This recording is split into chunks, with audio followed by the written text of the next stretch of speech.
is yet another one of those very ubiquitous Dell computers. This particular one here is a Dell Optiplex GX240. As mentioned, this is one of the most ubiquitous Dell case designs that is out there. Next to, of course, the BTX cases, and of course the old MyTech Dells, the Dimension 2300, 2400, 3000, 4600, B110, etc., etc. This, right here, being the clamshell design, or as it is affectionately, which I say tongue-in-cheek, known as the Uglyplex design, because these things are not very resilient for the most part. You can see one here that's just covered in scratches. And that was pretty much par for the course for these, pretty much all of them. Ended up just getting absolutely beat to hell with scratches and scrapes and dings. They still worked okay, but they just kind of looked like crap. This one, on the other hand, actually doesn't look too bad. You can see, well, there's some scrapes, there's some scratches on it, definitely, but, you know, it's nothing compared to what most of these see, for the most part, with the exception of maybe this right here. This entire side panel is a scrape right there as well. This entire side panel is clean. The top is pretty clean. There's one big scuff right there. The front looks pretty good. And the side here, yeah, that's where all our scuffing is. But usually the whole system looks like this. Just covered in scrapes and dings and boo-boos. So it seemed like kind of a waste to just simply scrap the thing outright, even though it is just another worthless Pentium 4. Which, again, I'm probably going to attract a certain faction of the audience that actually likes the Pentium 4, but let's face it, it was a dogged design that was obsolete from the start. Designed only to crank up clock speeds, without much regard for anything else, really. And it got pretty bad towards the end. In fact, Intel threw away most of the Pentium 4 design. They kept some things, like the out-of-order execution and things like that. And along with that, things like hyperthreading. And grafted it onto the Pentium 3 to make the Pentium M, which then became the basis for the later Core 2 series, and, of course, now your Core i5, i7, i3, and i9s even, to this day. They have more in common with the Pentium 3 than they do the Pentium 4. Because it was just such an awful design that reached its expiry date pretty quickly. I don't personally consider them vintage. Some people probably do, and I mean, let's start getting a little bit real about it. Pentium 4 was introduced more than 20 years ago. You know, 20 years ago were, well, honestly, I don't think computers from the 80s were considered vintage 20 years ago, but they just kind of considered throwaway junk, just like these Pentium 4s are today, but anyway, certainly 10 years ago, they were starting to be considered vintage, but I don't know if these Pentium 4s will ever reach the point where they're widespread hobbyist platforms for the vintage computer enthusiast. I think most people are more interested in things like the Commodore and the Atari and things like that. Of course, the Macintosh and other related things, but I'm getting way off the subject here. It's supposed to be a video about a Dell Optiplex GX240. Now, I've got at least one Dell Dimension 8300, or an 8400. I think it was actually an 8400. And I got to admit to you, I don't know what the differences are. These could be the same machine, it's just that this one is an Optiplex trim, which usually meant that it was business grade. It had some business-like features. You can see it's got two serial ports, parallel port. There's your diagnostic LEDs. PS2, two USB, the Ethernet, onboard audio. Obviously there's no onboard video on this, so we do have a video card. let me go ahead and flip this around, open the cover, or swing open the case, I guess, which is a little bit ajar, but we could certainly fix that. And then we could take a look at the internals.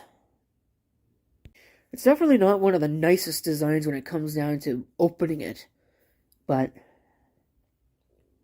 it's pretty easy to service once you do actually get it open. Once again, take a look at how clean this thing is. Now, I wouldn't eat off of it because, quite frankly, that would be nasty, but it is impressively clean for one of these. Now, these are always a pain to open. The heatsink is almost completely devoid of dust. There's a little bit of a carpet on the front there, but it's not doing too bad. Hasn't inhaled the family cat or anything. Not that it would have done that. Don't think people are taking their family cats to work. So, at least not yet anyway. Looks like all the capacitors are okay. That thing down there, that big tall silver thing, looks kind of like a solid capacitor, is not.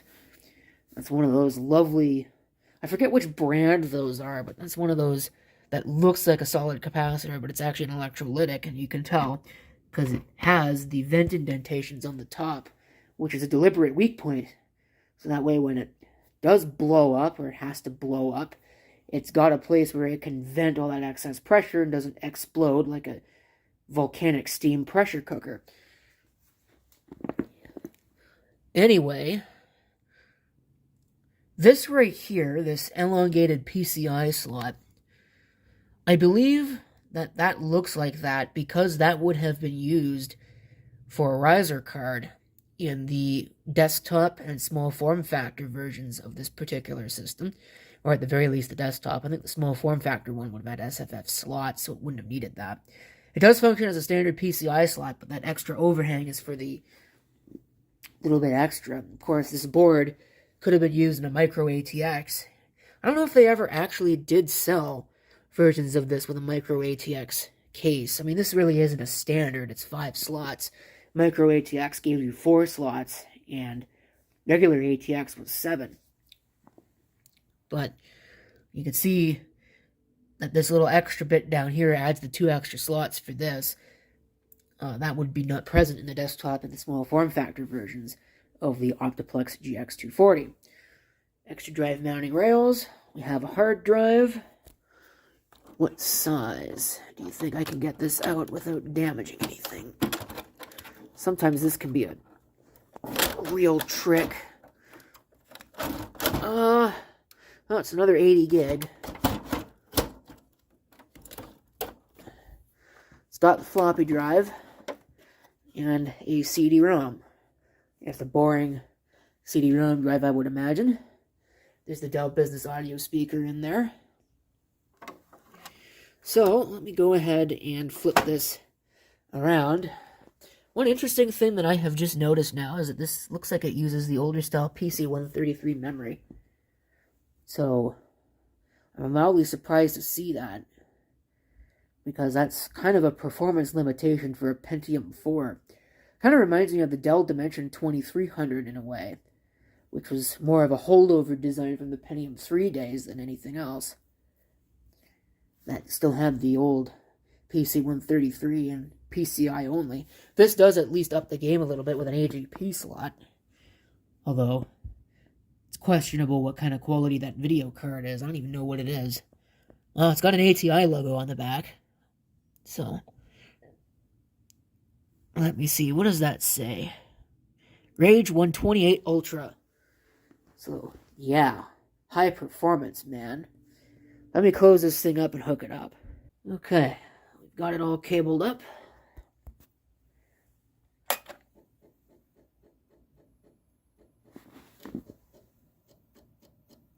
Ooh. Orange power LED. It just turned off. Oh, there it goes. Wasn't happy about something. Wonder what that was all about. I think I saw something about a Low voltage. Oh, crap. There's not another one of these with a BIOS password, is it? Ah, whatever. I'll throw that jumper later. Doesn't really matter for the case of this. It's Pentium 4, 2 gigahertz, 512K, level 2 cache, so that's a Northwood. Again, probably socket 478.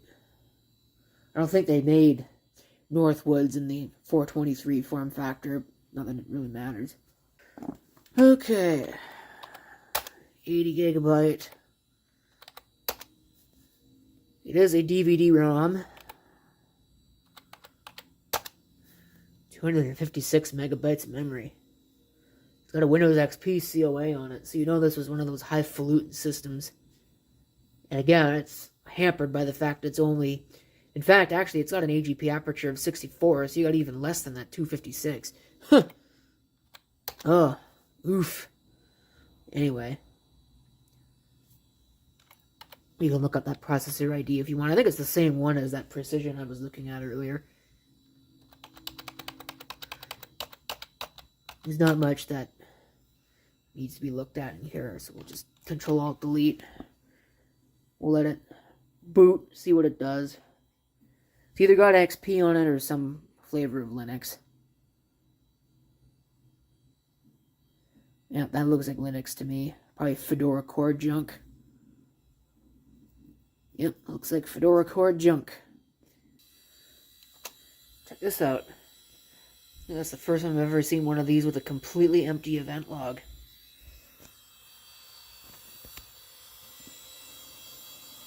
Although that date seems kind of suspicious, so it was probably cleared at some point. Considering this case itself was made in March of 2002. So, anyway, let me put that jumper back. Because this one is a little bit different than the last one I worked on. The clear password jumper is actually there. You have to pull the jumper right off. The RTC is above that. So, I may dig around in my collection of PC-133 that happens to be sitting out here, see if I can find another module and give this thing some more memory than 256 megs. But I'm not holding my breath. The first module I tried I didn't like. Does not like that at all. Look at that. Okay, I'm gonna pull that out. That's pretty bad.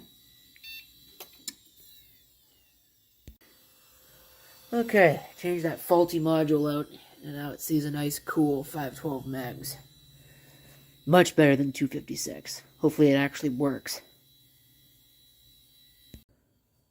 See if that optical drive has the same kind of electric arthritis that the one in the Precision did. At least it ejects. IDE CD-ROM device.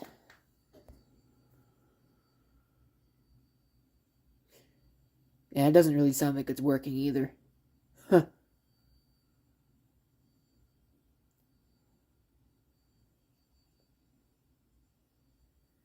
Oh, it might just not like the cold. That's probably what's going on. It's a brand new disc, so it shouldn't be screwing up like this. Okay, I had to thump it and reboot it twice in order to get to this point. And there's no guarantee that even this will work.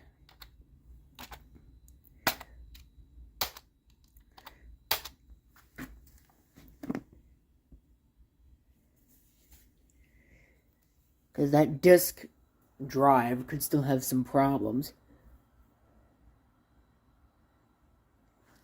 Let's see how the LEDs on the front of this case are doing. Guess they're not doing too badly. A lot of the problem with these Optiplex machines is that those LEDs seem to be way dimmer than they need to be. Or than they ought to be, I guess you could say. And those ones are still pretty dim on this machine, but I've certainly seen dimmer than that. So, I mean, you've all seen a Windows XP install about 1,000 times, so I don't need to show this whole process. You know, I gotta give this thing some credit. It's almost 20 years old, and the time is still within half an hour. You know, even though, again, it's reporting a low battery voltage. It's not too bad for 20 years later. Well, that battery has probably almost certainly been replaced at least once in this thing's lifetime. So, we'll let this go through its install process. Shouldn't take too much longer.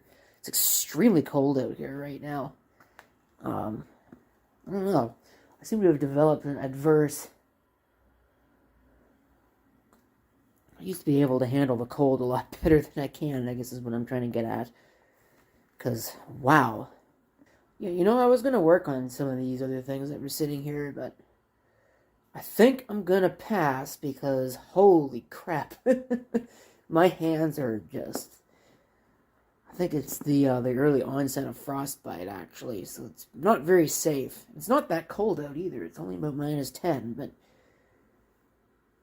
it's still plenty cold enough. It's probably colder than -10 right now, though. I don't hear any sound. That part of it's not working, but I'm amazed it saw the video card out of the box, although that's a pretty common chipset.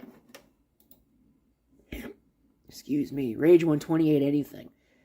It's pretty common. So, then I'll bring it to our desktop and we'll see where we're at as far as drivers are concerned, but I'm not going to really do anything with that probably today because, like I said, it's kind of chilly out. And I don't want to subject this to too much running out here while it's so cold because it's probably not very nice. I think technically you're not supposed to run these things below freezing, so...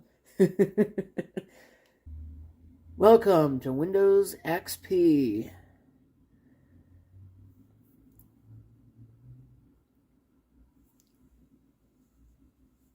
There's probably a time where the sun will finally actually set on Windows XP. Like I did for Windows 2000 and did for Vista. It's kind of amazing that there's still pieces of software out there that actively targets Windows XP as a viable platform. And I'm not talking just about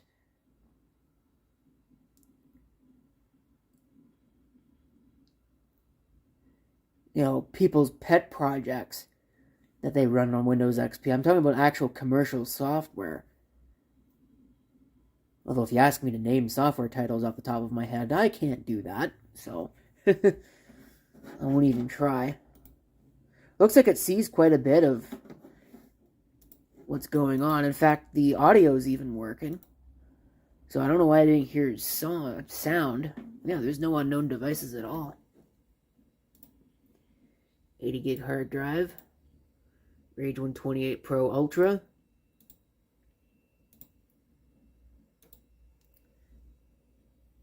C905 basically. What else did I want to look at? Audio.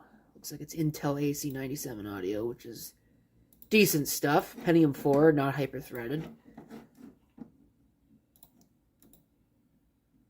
Oops, that wasn't what I wanted. I wanted the sound.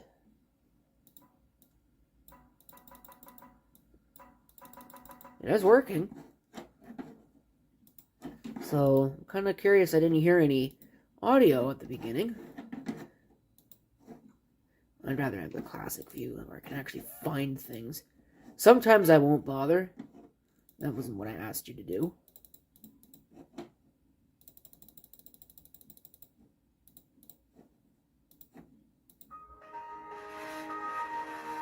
That sounds like crap. Well, whatever. Doesn't really matter. The system functions. It's running Windows XP.